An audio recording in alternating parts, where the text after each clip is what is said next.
एक गांव में श्याम नाम का एक मेहनती किसान अपनी पत्नी रेखा के साथ रहता था। उसके पास एक छोटी सी जमीन थी जिसमें वह अपने बैल की मदद से खेती किया करता था। उसने अपने बैल का नाम हीरा रखा था। हीरा बहुत ही सुंदर और ताकतवर था। हीरा की वजह से फसल बहुत अच्छी और 2 गुना ज़्यादा निकलती थी। श्याम हीरा की बहुत देखभाल और उससे बहुत ज़्यादा प्यार करता था।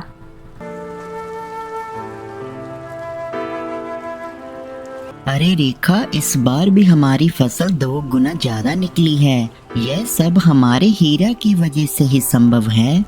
सारा गांव हमारे हीरा की प्रशंसा करता है। बस भगवान से यही प्रार्थना है कि मेरे हीरा को किसी की नजर ना लगे। चलो अब जल्दी से खाना तैयार कर दो, मैंने फसल काटकर गोदाम पर बेचने जाना है।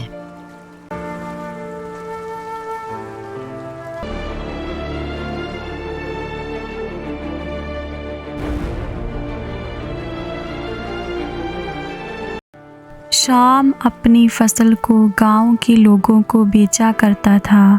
उसकी फसल बहुत अच्छी निकलती थी, इसीलिए सभी लोग श्याम के गोदाम से ही फसल खरीदा करते थे। उसी गांव में एक सेठ पन्नालाल का भी गोदाम था, परंतु उसके गोदाम से कोई भी फसल नहीं खरीदा करता था। यह देखकर वह बहुत परेशान होने लगा।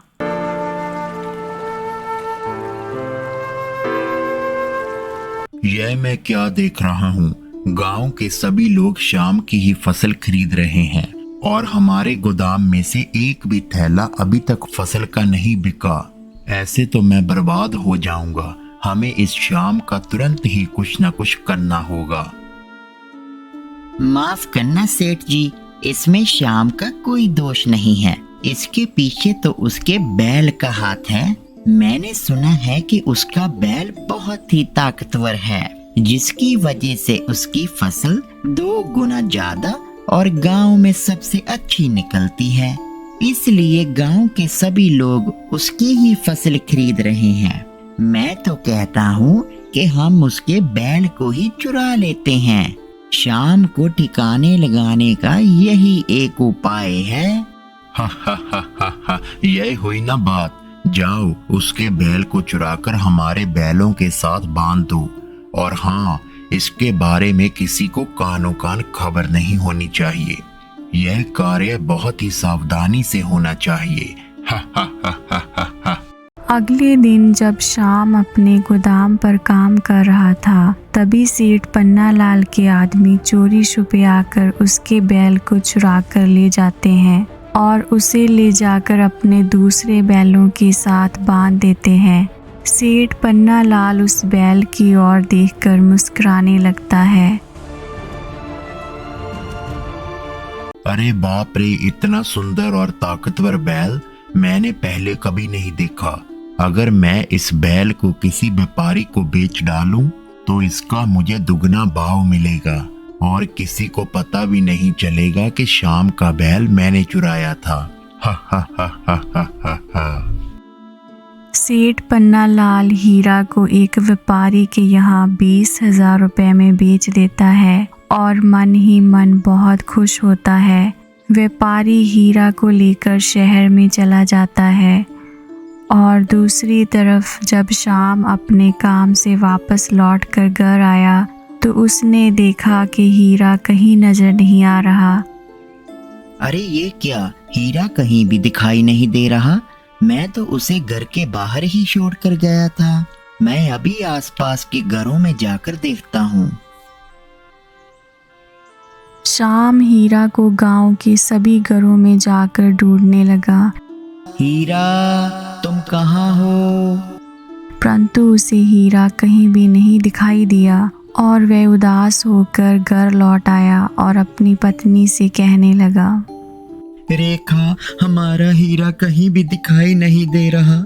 मुझे ऐसा लग रहा है कि जैसे किसी ने हमारे हीरा को चुरा लिया है। मैं आसपास के सभी गांव में जाकर हीरा की तलाश करके आया हूँ, परंतु वह मुझे कहीं भी दिखाई नहीं दिया। रेखा, मैं हीरा के बिना मर जाऊंगा। ये आप क्या कह रहे हो? कुछ ही घंटे पहले तो मैंने उसे चारा खिलाया था। वह तो यहीं पर ही आराम कर रहा था। ऐसे कैसे हो सकता है? कहाँ जा सकता है हमारा हीरा? बहुत दिन बीत चुके थे, परंतु हीरा का कुछ भी पता नहीं चला। शाम अपने खेत में जाकर हीरा को याद कर फूट फूट कर रोता रहता था। उसे ऐसा महसूस हो रहा था कि जैसे किसी ने उसका जिगर का टुकड़ा चुरा लिया हो। वह दिन रात अपने घर में उदास होकर बैठा रहता था और हीरा के बारे में ही सोचता रहता था। तभी एक दिन उसकी पत्नी ने उसे कहा, भगवान हमारी जरूर मदद करेंगे। एक दिन देखना, हमारा हीरा हमें जरूर मिलेगा। अब हमें हिम्मत से काम लेना होगा। हमें घर चलाने के लिए दोनों को एक साथ मिलकर खेतों में काम करना होगा। धीरे धीरे हम पैसे इकट्ठे करके एक नया बैल खरीद लेंगे।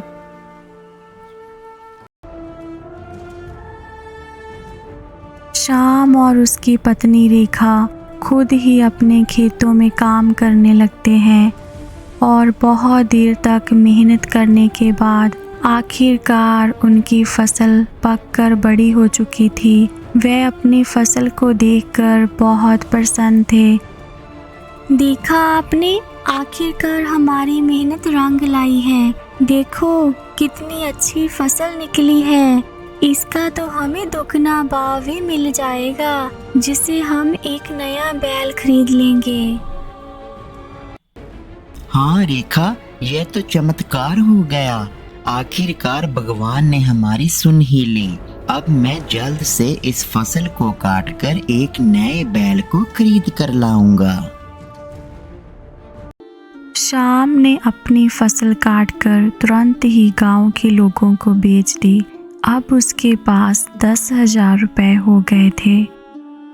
अब मैं जल्दी से शहर में जाकर इन पैसों से एक नया बैल खरीद लेता हूँ।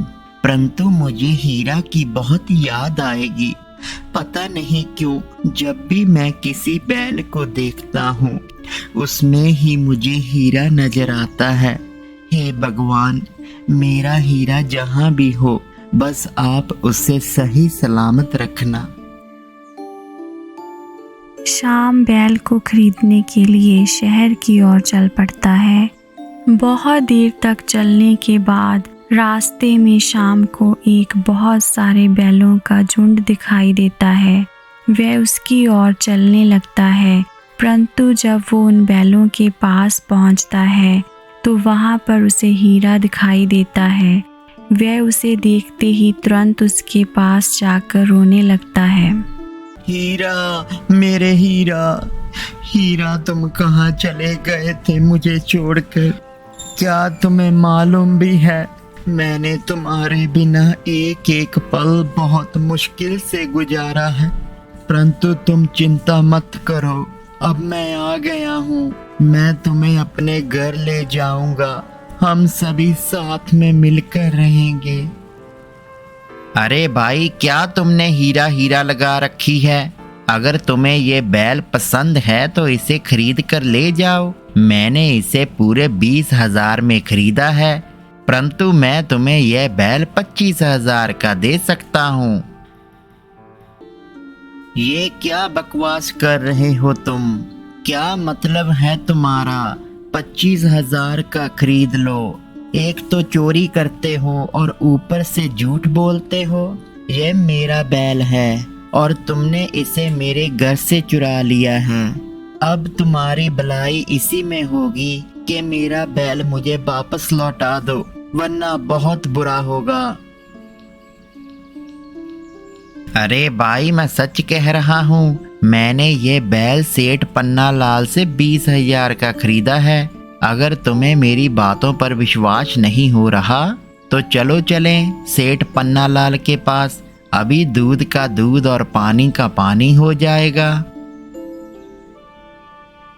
इसका अर्थ है कि सेठ पन्ना लाल ने मेरा बैल चुराकर तुम्हें 20,000 में बेच डाला।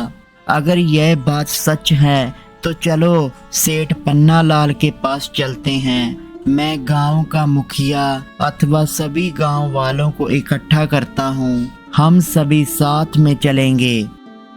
श्याम सभी गांव वाले अथवा गांव के मुखिया को लेकर सेठ पन्ना लाल के घर चला जाता है। तभी मुखिया सेठ से पूछने लगता है, बताओ सेठ पन्ना लाल, क्या तुमने ही शाम का बैल चुराया था और इस व्यापारी को 20,000 में बेच दिया था?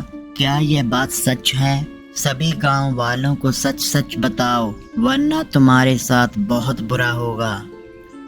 मुझे माफ कर दो मुखिया जी। हाँ, मैंने ही अपने आदमियों को बेचकर शाम का बैल चोरी किया था, क्योंकि मेरे गोदाम में से कोई भी फसल नहीं ले रहा था। सभी गांव वाले शाम के गोदाम से ही फसल को खरीदते थे। शाम के गोदाम से लोग फसल ना ले, इसलिए मैंने उसका बैल चुराया था। मुझे लालच ने अंधा कर दिया था। हो सके तो मुझे माफ कर दो। मुझे तुमसे ये उम्मीद नहीं थी सेठ पन्ना लाल। तुम तो हमारे गांव की शान हुआ करते थे, परंतु तुमने यह हरकत कर अच्छा नहीं किया। चोरों की इस गांव में कोई जरूरत नहीं है, इसलिए मैं ये फैसला करता हूँ कि तुम आज के बाद इस गांव में नहीं रहोगे। इस गांव में अब तुम्हारे लिए कोई जगह नहीं है। इस तरह मुखिया ने सेठ पन्ना लाल को हमेशा के लिए गांव से बाहर निकाल दिया और शाम को उसका बैल हीरा वापस मिल गया। शाम खुशी खुशी से अपने बैल से खेती करने लगा और अपना जीवन पहले की तरह व्यतीत करने लगा।